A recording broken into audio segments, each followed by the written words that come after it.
Yes, ఎప్పుడు కనిపించినా ఒక ఫ్రెష్ ఫేస్తో కనిపిస్తూ ఉంటారు. నిజంగా క్యారెక్టర్స్ గుర్తుండిపోతున్నాయి మాకు. ఈ సీట్, ఓకే, ఈ సీట్ నుంచి ఆ సీట్కి వెళ్ళారు ఫస్ట్. అంటే ఎక్కడి నుంచి అక్కడికి వెళ్ళడానికి చాలా జర్నీ ఉంది. ఏదో ఒక కమెంట్లోనో, ఒక మాటలోనో, ఒక విమర్శలోనో అది ఖచ్చితంగా ఆగిపోదు. అండ్ మీ క్యారెక్టర్స్ మాకు గుర్తు చేస్తూ ఉన్నాయి. రీసెంట్ టైమ్స్లో మీరు మాకు చూపించిన క్యారెక్టర్స్, ఎస్పెషల్లీ ఒకసారి ఆ పోస్టర్ చూస్తే అసలు నెక్స్ట్ లెవెల్ ఉంది. ఆ కాసులు పేరేసుకుని ఆ చిన్న ఆ పోస్టర్, ఆ గెస్టర్ చూస్తుంటే.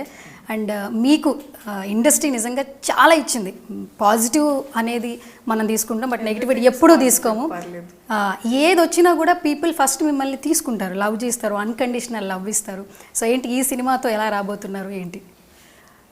ఫస్ట్ ఆఫ్ ఆల్ మీరు చెప్పిన దాన్ని నేను ఏకీభవిస్తాను. That's true that whatever it is they accepted.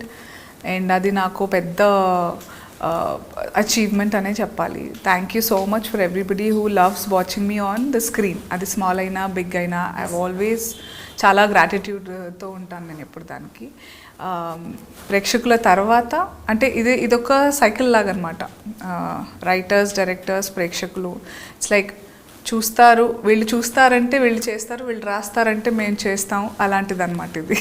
So I will always be grateful for the audience and for writers, directors and Satyanarayana garu who's అంటే కథలు కల్పితం రాయడం వేరు, అదొక ఆర్ట్. బట్ కప్పిపుచ్చేద్దామన్న చరిత్రని ధైర్యంగా ముందుకు తీసుకురావడం, అది కూడా ఉన్నట్టు చెప్పడం అనేది మరో లెవెల్ అనమాట. సో అందులో నన్ను ఒక చిన్న భాగం చేసినందుకు నేను చాలా చాలా గర్వపడుతున్నాను. అలాగే ఐమ్ వెరీ నేను ప్రతిసారి హ్యాపీ అని చెప్పాలంటే నాకు మన కంటెంట్ గుర్తొస్తుంది. అది హ్యాపీ ఎలా అవుతుందని అనిపిస్తుంది నాకు. బట్ ఒక ఆనందం ఏంటంటే మొత్తానికి అందరికీ తెలియబడు. I don't know what happened exactly politically, but చాలా దీన్ని కవర్ చేస్తారు బయటపడకుండా ఇప్పటిదాకా. ఫర్ డెకెట్స్, దశాబ్దాల తడబడి దాన్ని కప్పేశారు, యూనో.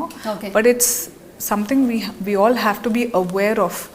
మనకి దీని గురించి విజ్డమ్ ఉండాలి, నాలెడ్జ్ ఉండాలి. అప్పుడు కానీ నేను అదే ఇందాక ప్రెస్ మీట్లో కూడా I spoke the same thing. If you don't know where you come from, మీరు ఇప్పుడు ఎక్కడ ఉండాలి, ఎక్కడికి వెళ్ళాలనేది ఎలా తెలుస్తుంది? ఎంత దూరం వచ్చాము, ఎంత దూరం వెళ్ళాలి అనేది they are directly proportionate to each other. So it's very important that we know what happened. మనం ఈరోజు ఏదన్నా ఆడపిల్లనే అనుకోండి, మనం we know Hyderabad was a princely state. Hyderabad అంటే జస్ట్ ఆంధ్రప్రదేశ్, తెలంగాణ కూడా కాదు, మద్రాసు ఉండింది చాలా. It was a big. So చాలామందికి, నాకు కూడా ఏదో అలా వేగ్గా తెలుసు, కానీ లాట్ ఆఫ్ నా జనరేషన్, నేను ఐఎమ్ mid-80s బాండ్, నా తర్వాత వాళ్ళకి నా ముందు వాళ్ళకి కూడా ఒక 80s నుంచి చాలామందికి చాలా విషయాలు తెలియదు. ఫర్ ద బేసిక్ ఫ్యాక్ట్ ఏదైతే ఉందో దట్ మనకంటే హైదరాబాద్ స్టేట్కి స్వాతంత్రం, భారతదేశానికి స్వాతంత్రం వచ్చిన సంవత్సరం తర్వాత వచ్చింది. ఆ సంవత్సరంలో ఏం జరిగింది అనేది రజాకార్ మూవీ. యా,